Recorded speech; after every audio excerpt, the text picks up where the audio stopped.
조각도시 4회까지는 다 보고 오셨나요? 안 보고 오셨다면 제가 지금부터 1화부터 알려드릴게요. 안녕하세요. 드라마 스포 전문 느라랑입니다. 와, 여러분, 이번에 디즈니 플러스에서 정말 엄청난 드라마가 나왔어요. 첫 주에 4회까지 공개됐는데 보셨어요? 저는 정말 소름이 쫙 돋았잖아요.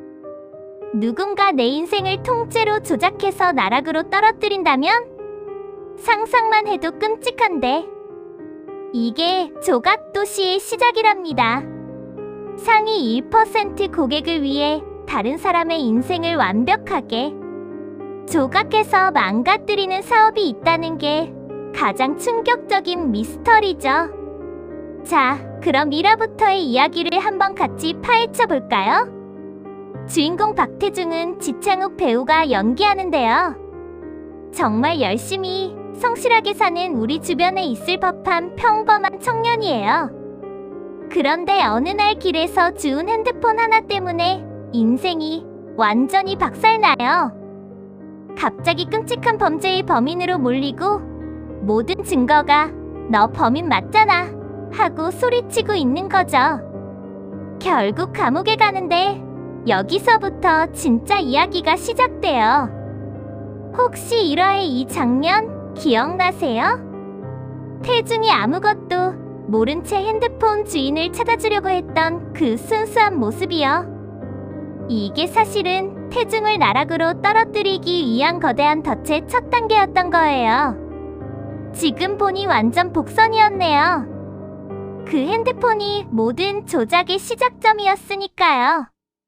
태중의 심리는 평범한 시민에서 모든 걸 부정하는 피해자, 그리고 결국 모든 걸 잃고 세상을 향한 분노만 남은 복수자로 변해가요. 이 감정 변화를 지창욱 배우가 눈빛 하나로 다 보여주는데 정말 몰입감이 엄청나더라고요. 그리고 이 모든 판을 짠 사람, 바로 도경수 배우가 연기하는 안요한이에요. 와, 이 캐릭터 정말 무섭지 않나요?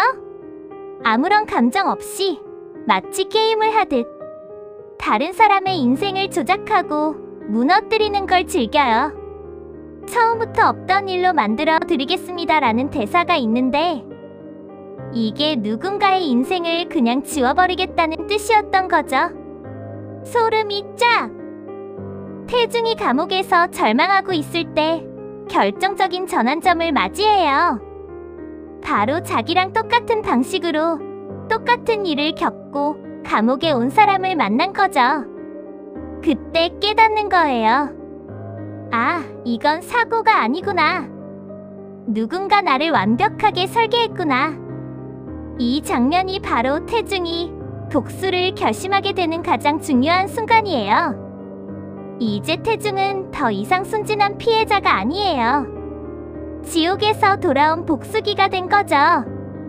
자, 그럼 이제 가장 재미있는 시간, 다음 화 예측을 한번 해볼까요? 제 뇌피셜이니까 재미로만 들어주세요. 첫 번째 예측, 태중은 감옥 안에서 복수를 위한 첫 번째 팀을 꾸릴 거예요. 자기처럼 억울하게 들어온 사람들을 모으는 거죠. 혼자서는 절대 안요한이라는 거대한 적을 상대할 수 없으니까요. 아마 태중을 도와주는 조력자로 나오는 김종수 배우의 역할이 여기서 중요해질 것 같아요. 두 번째 예측, 안요한의 조각 사업에 균열이 생기기 시작할 거예요. 태중이 감옥 안에서 무언가 움직이고 있다는 걸 눈치채는 거죠.